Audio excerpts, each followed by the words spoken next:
Jim, I don't know how many times I've told you to distance yourself from that vigilante.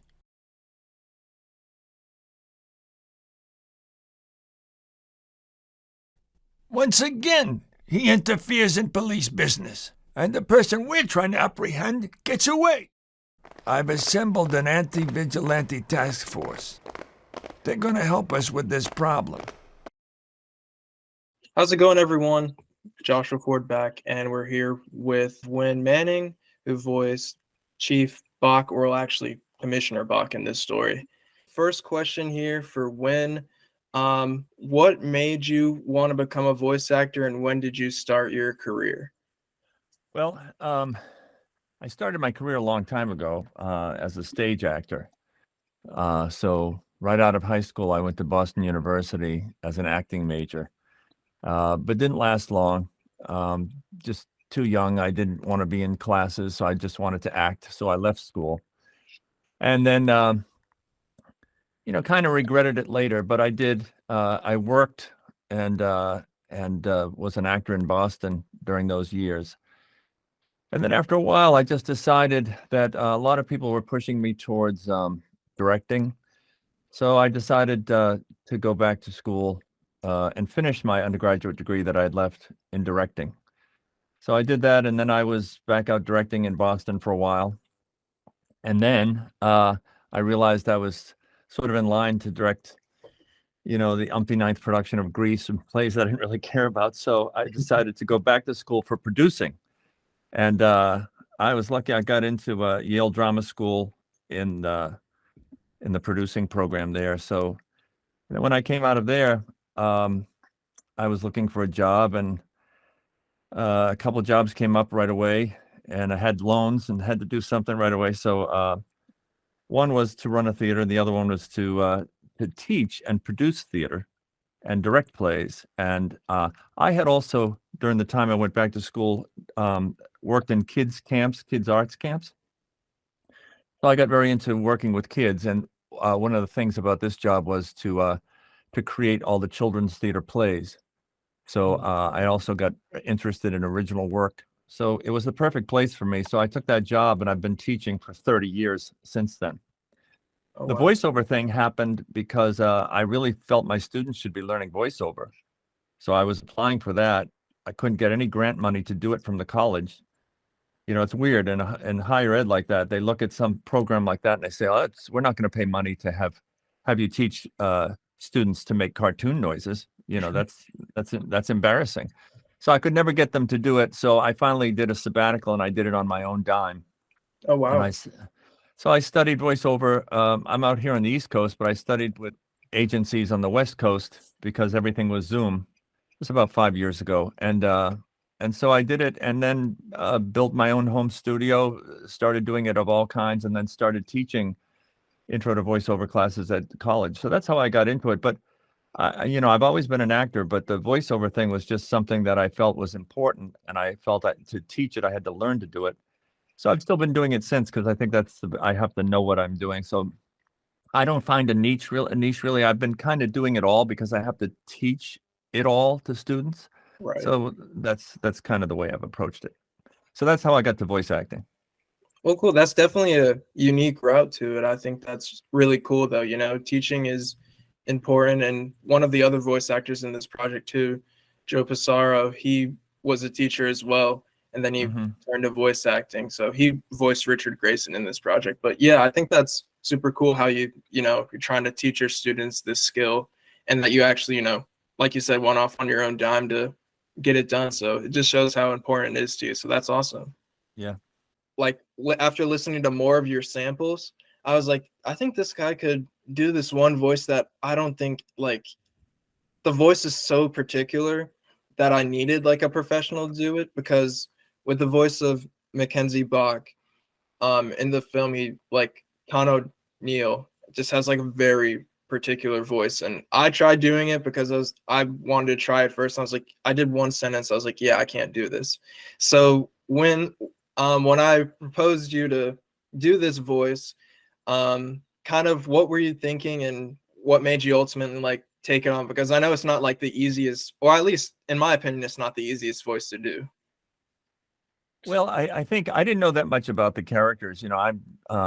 I do like doing uh, cartoon characters and because that's what I grew up with was Mel Blanc and Dawes Butler, and there wasn't a whole lot of it out there at the time. And animation was cartoony with animals speaking and things like that, and it wasn't like it is now with sort of just like real dramatic stuff. So it's different. And I didn't know the Batman, all the newer spin-offs of Batman very well, but you gave me an example of it, and the fellow who does it in the film it seems to do it with kind of a Boston accent. Right. And so, I grew up with a Boston accent, so that that's easy for me to do, And so I just listened to him, tried to get the quality of the voice and do something very similar to it. So that's how I went there. But I've been, it's fun for me is when I audition for things, I do audition for spokesperson stuff, and I've done audiobooks as narrator, but I've also done fiction books where I too have to play women as well and try to do all the different voices, But I had a camp with kids, and so one of the things I tried years ago was a radio class with kids, and I thought, I don't know if they're going to like it because there won't be the visual. I don't know if I'll hold their attention, but these kids loved recording their voice and hearing it back. And That's we had them awesome. do all kinds of characters and exercises, and so I've been doing. I usually get the gigs I can usually expect to get are when they want one person to do like 3 different voices. And then I say, okay, I got a good shot at this, When they want just the guy next door, I thought, I don't know what they want. I don't even know if they know what they want. Why am I bothering? But anyway, so when it's something where you can give me some details and I can get closer to it, I know what you're looking for. That's helpful. That's really helpful. So that was helpful to get there. Well, yeah, I try to give as much info as I can. You definitely Yeah. nailed it. Like, I knew there was a potential for you to get it. That's why I sent you this stuff. And then when you sent it back, like I heard the first line, I was like, yeah, this is it. So I really appreciate you Great. getting that stuff done. So because this story, like in this project's very emotionally like driven. Like, it's been good to hear that like you guys, have that like emotional aspect to it and just like go beneath the surface level. And that's kind of like why I chose like each of you, because I could feel that in like the audition and then obviously like the actual lines too. So that's definitely greatly appreciated for us writers for sure. What is like your process for like, maintaining and keeping your voice, like especially doing different like projects and like doing teaching and lessons and things like that? Like how do you kind of like make sure your voice is like right for each role that you do? Well, I usually I do warm-ups every day.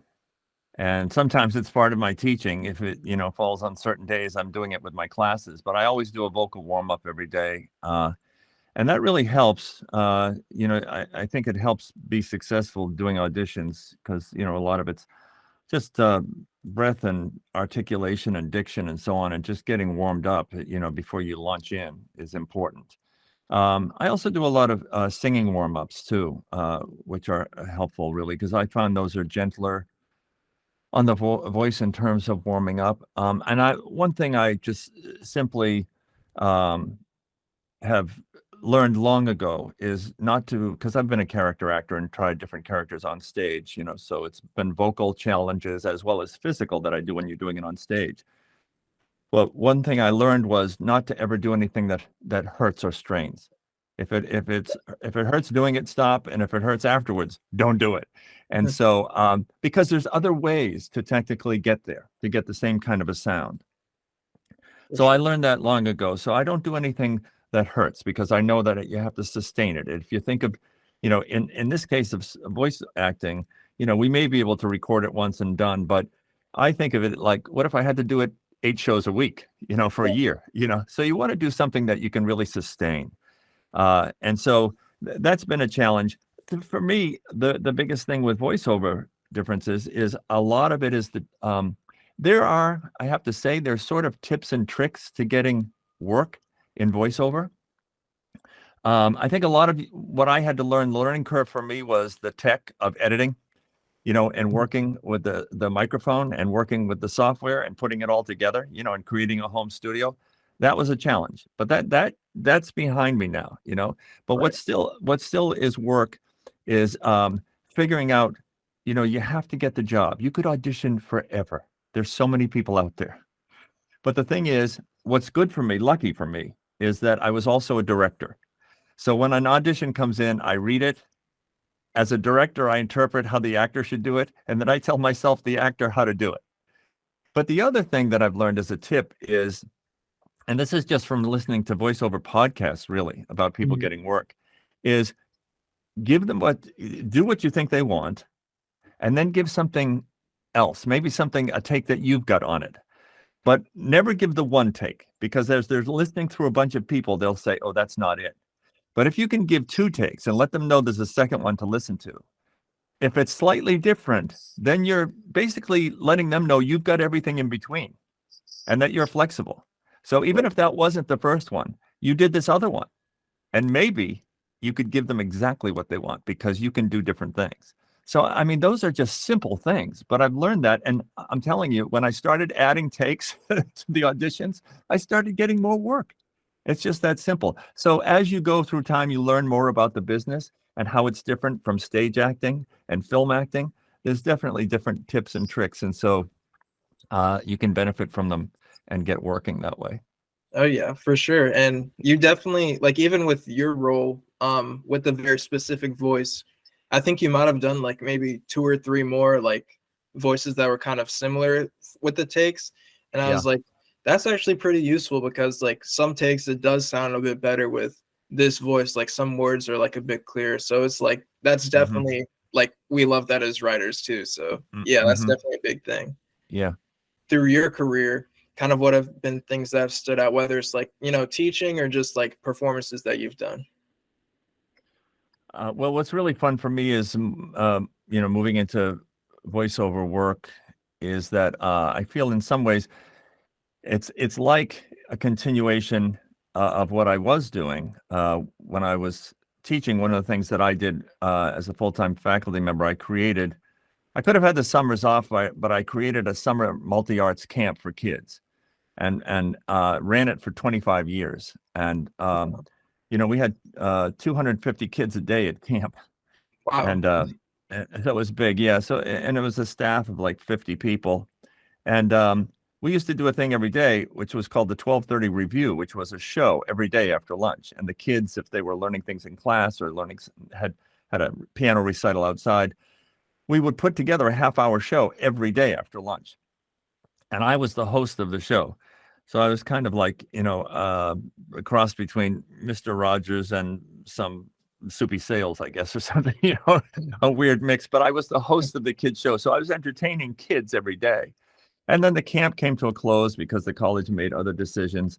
And so my feeling is now, if I can do, animation or something that can reach lots and lots of kids, I'm still doing stuff. I'm still entertaining kids. And so to me, it's still more of the same, which is nice. Right. Yeah, I think that's awesome. And the fact that you were able to like do it to that capacity, like 250 students a day, I think that's really cool that you get to like, have that connection in that sort of way. So that's awesome. I'm glad Yeah, you've been able to have we that actually we also started a family theater in residence at the college, which, we had a big theater, 1,400 seats in the theater. So Yeah. when we did like a show like Mary Poppins, we brought in 9,000 people in just 2 weekends. So Oh, we were wow. reaching a lot of Wow. kids and families. Yeah. So that was great, but that's also over. So this to me is a way that I can keep things going. Right. Yeah. That's awesome. I love hearing that you've had like that amount of success with it and that it's keeping you happy and you obviously are very proud of it. So that's really cool. Yeah. Yeah. And last question for you. What's something that you've learned or like kind of developed and known to be like something that kind of gets you through harder times or just like a life lesson that you've learned, I suppose? Well, I think one thing that's really important that I uh, address every day really is that, the reminder that it's show business. And, the arts part of it is wonderful. And it's a great thing to, it brings such joy. If you're an artist, you're there because, of the reward personal reward that it gives you in doing the collaboration and just doing that work. It feels great. But at the same time, the only way we can do our work is that we have to pay attention to the business side of it. So I was lucky at a certain point, I decided to go back and study arts administration, but that was an eye opener for me because I realized as an artist, you can have it all and it's only potential unless someone can create a venue for you where your work can be seen and get people in to see it, you know? So the important part is show and business are there together. So I think what I learned was, you know, as an artist, you end up devoting yourself to the work and you sort of put your head down and you know, you close yourself in. If it's like put yourself in a rehearsal hall for 6 weeks, you know, you shut outside the world and you're working so hard on a piece or whatever it is where you just lock yourself in in your own home studio in your own sound booth, you know, but you lock down to do the work. um, but one thing you have to be aware of is you have to pull your head up and always kind of take a 360 look around because moving isn't always moving forward. And you want to move forward in a way that, you know, making some, you know, that there's progress, that your work is you know where it's going and it's doing the thing you want it to do and that you're going to be happy and not realize, wow, look at, I'm still doing the same thing and I don't seem to be going anywhere. There may be a reason for that. And you have to, you know, if you have an agent or a manager, maybe there's someone there watching that out for you doing that. Most people don't have that early on.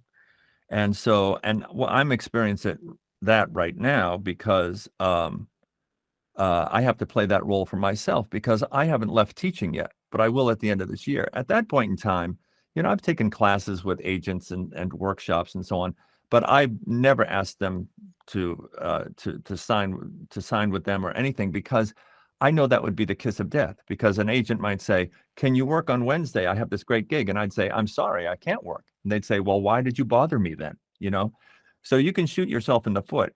If you sign with an agent or manager, you've got to be ready to go at it full time. So as people get going here, as they're starting to build a resume and that sort of thing, it's a hard thing to balance you looking out for yourself in terms of the business side and then doing the performing at the same time. It's a huge amount of work. If you're really committed, nothing's going to stop you. Right. Yeah, I think that's a really good point. You know, the business like aspect of it is huge and something that like you don't get to see a lot. You like obviously you hear the performances and see all of that stuff, but like at the end of the day, it's still like a business and you have to like, you know, persevere through it and like make the right decisions, but like stand on your decisions as well to get you to where you think you should get to. So I think that's really good advice, honestly. So yeah, I appreciate your time. I definitely got a lot out of this little chat here, and I'm sure the people watching here will get a lot out of it if they paid attention. So yeah, I appreciate you being able to hop on this call and taking some time out your day for it. And yeah, this was really fun.